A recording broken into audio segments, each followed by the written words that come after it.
أعوذ بالله من الشيطان الرجيم بسم الله الرحمن الرحيم رب اشرح لي صدري ويسر لي أمري واحلل عقدة من لساني يفقهوا قولي।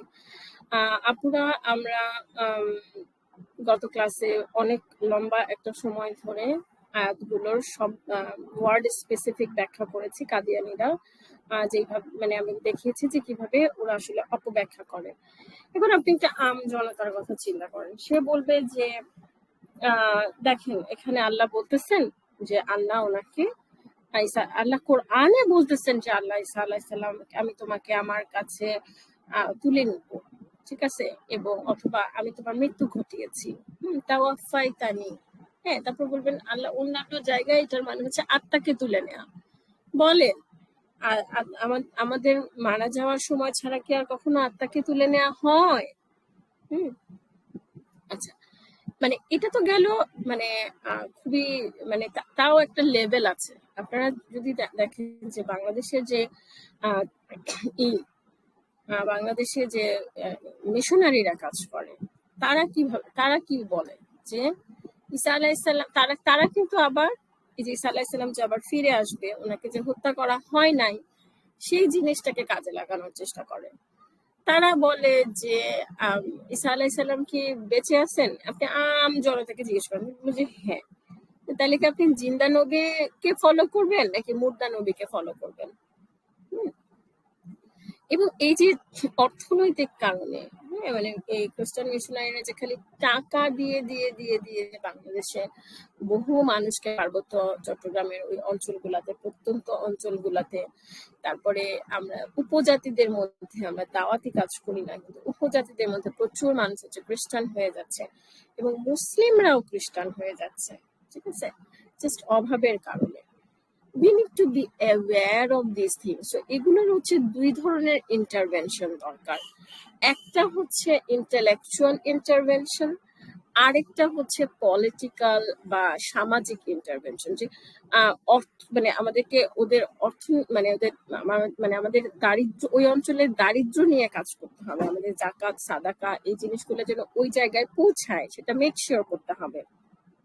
ওদের বেকারত্ব নিয়ে আমাদের কাজ করতে হবে, ঠিক আছে, এটা হচ্ছে পলিটিক্যাল। আর এটা হচ্ছে ইন্টেলেকচুয়াল ইন্টারভেনশন, যে আমাদের এরকম বই বানাতে হবে, আমাদের এরকম সহজ ভাষায় ওরা ওরা যেই যুক্তিগুলো দেখাচ্ছে সেগুলার কাউন্টার লজিক বা সত্য কোনটা সেটা ছোট ছোট ছোট ছোট ভাষায়, সহজ ভাষায়, লিফলেট আকারে, বুকলেট আকারে এগুলো আমাদেরকে আমাদের মানুষের কাছে নিয়ে পৌঁছাতে হবে।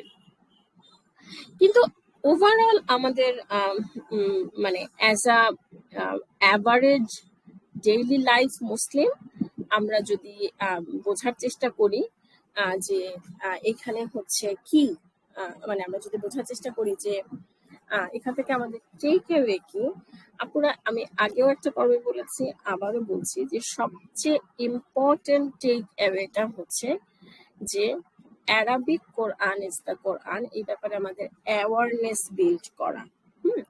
কারণ তা যদি না হয় তাহলে ইচ্ছা মতন কথাবার্তা বলে ইচ্ছা মতন জিনিস আল্লাহ মাফ করে এস্টাবলিশ করা সম্ভব যদি আমাদের অ্যাওয়ারনেসটা না থাকে যে অ্যারাবিক শব্দটা কি ব্যবহার হচ্ছে। এবং এই জিনিসটা আমার আজকে সকালে আবার মনে হচ্ছিল যে আমি ইয়াসির কাদি ওনার একটা ফেসবুকে পোস্ট দেখতেছিলাম। আপনারা হয়তোবা জানেন যে ওনারা মানে ইউএস মানে ওয়েস্টের বেশ 300 বা মোর দ্যান এরকম 100 ইমামদেরকে নিয়ে ওনারা একটা করছে। ওনারা হচ্ছে একটা পেপারের মতন রেডি করছে, যে মেমোরেন্ডাম টাইপের, যেখানে সাইন করবে সবাই, যে আপনার মানে ইসলামে যে এই সেম সেক্স বা হোমোসেক্সুয়ালিটি বা এই জিনিসগুলার ইসলামের জেন্ডার পজিশন, এবং আমরা আমরা যারা এই লাইফ প্র্যাকটিস করে আমরা তাদের প্রতি হস্টাইল না, আমরা গিয়ে এখন তাদেরকে মারা শুরু করব না, but this is not something we endorse as well, ঠিক আছে। সো এই ধরনের এবং এটা আমার ফেইথের এগেনস্টে যায়, এই ধরনের তারা একটা অফিসিয়াল পেপার তৈরি করতেছে, এবং সেটা হলে যারা ওয়েস্টে থাকে তাদের যদি এলজিবিকিউটি প্রমোট করা হবে এমন বা এমন কোনো কিছু ইভেন্ট বা এই জিনিসগুলোতে থেকে তারা এই লেটারটা দেখিয়ে বা এই করে তারা সেখান থেকে নিজেদেরকে এক্সকিউজ করতে পারবে। আচ্ছা, তো এখন ইউ উইল যে কোনো জিনিসে আপনি দেখবেন যে দুই ধরনের রিয়াকশন হয়। আপনি দেখবেন যে একদল মানুষ আছে, তাদের কাছে মনে হচ্ছে যে ইয়াসিকাদি বা এসব যারা ওয়েস্টের দালাল বা পশ্চিমাদের দালাল, তারা বলবে যে এরা এত সফট টোনে কথা বলতেছে কেন, ঠিক আছে। অফেন তাদের হচ্ছে আসলে মানে ওয়েস্টে যদি আপনি না থাকেন, তাহলে আপনি ওয়েস্টে এটা কিভাবে ইনস্টিটিউশনালি প্রমোট করা হচ্ছে সেই ব্যাপারটা আপনি বুঝবেন না। এবং ওরকম একটা সেটিং এ আসলে হস্টাইলিটি, আমি মনে করি যে এটা কোনো সলিউশন না।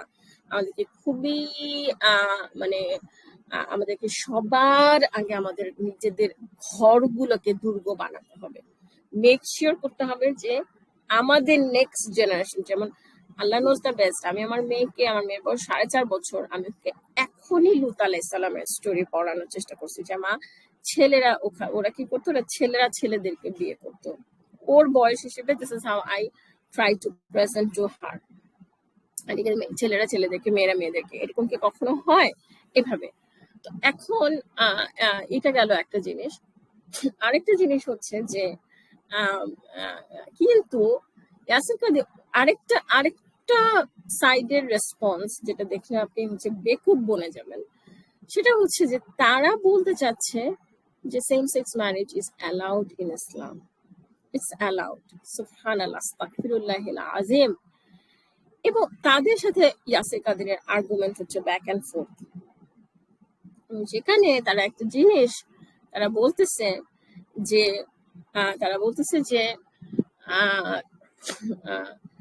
রাসূল সাল্লাল্লাহু আলাইহি সাল্লামের হাউস হোল্ডে নাকি এরকম একজন মানুষ ছিল,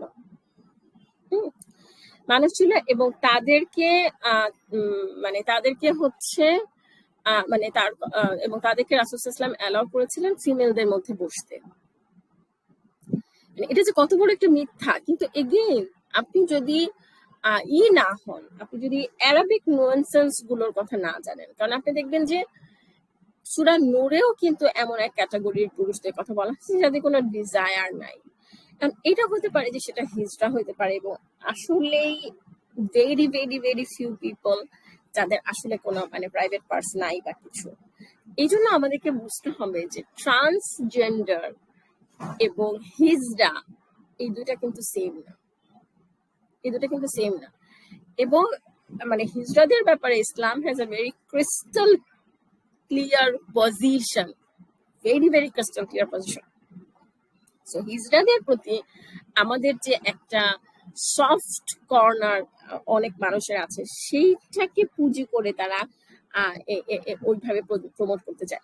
no no no no no, মানে দ্যাটস টোটালি ডিফারেন্ট। ওরা যেমন হিজড়াদের হচ্ছে যে আচ্ছা এখানে তো আমার কোনো হাত নাই, ঠিক আছে, ওরা ওইভাবে ট্রান্সজেন্ডারের এই জিনিসগুলোকে তারা এইভাবে প্রমোট করতে চায়। অথচ রাসূল সাল্লাল্লাহু আলাইহি ওয়াসাল্লামের ইতে যেটা ছিল সেটা হচ্ছে যে মানে ইট ওয়াজ ওয়েল নোন যে তার কোনো ডিজায়ার নাই বা এরকম একটা কিছু।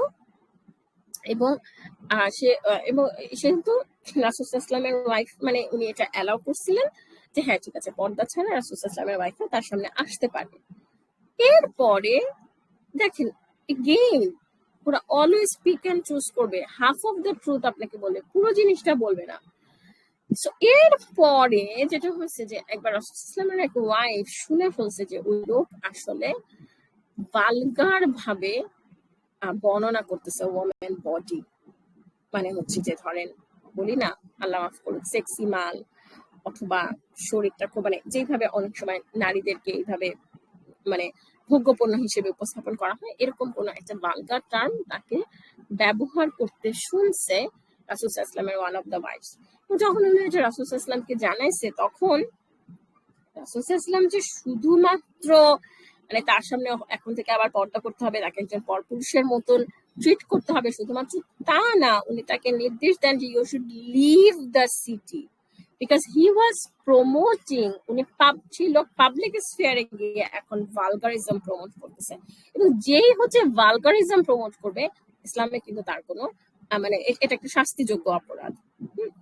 এখন ইয়াসির কাদি ওনার পোস্টটা যদি আপনারা দেখেন, তাহলে আপনারা দেখবেন যে উনি আর্গুমেন্ট করতেছে হচ্ছে অ্যারাবিক শব্দটা নিয়ে, যে ওই লোকটা আসলে কোন টাইপ ছিল, হিজড়া ছিল নাকি ট্রান্সজেন্ডার ছিল নাকি কি কি কি কি কি কি এই অ্যারাবিক ওয়ার্ডটা নিয়ে। এবং এই জায়গাটাই আমাদের করতে হবে। ঠাস করে একটা কথা বলে ফেললাম না, সেই লোকটাকে ব্যাখ্যা করতে গিয়ে ক্লাসিক্যাল অ্যারাবিকে কোন শব্দ ব্যবহৃত হয়েছে, সেই শব্দগুলো অন্যান্য হাদিস, অন্যান্য কোরআনের অন্যান্য জায়গায়, সব জায়গায় ওই শব্দটার মানে কি বোঝানো হয়েছে।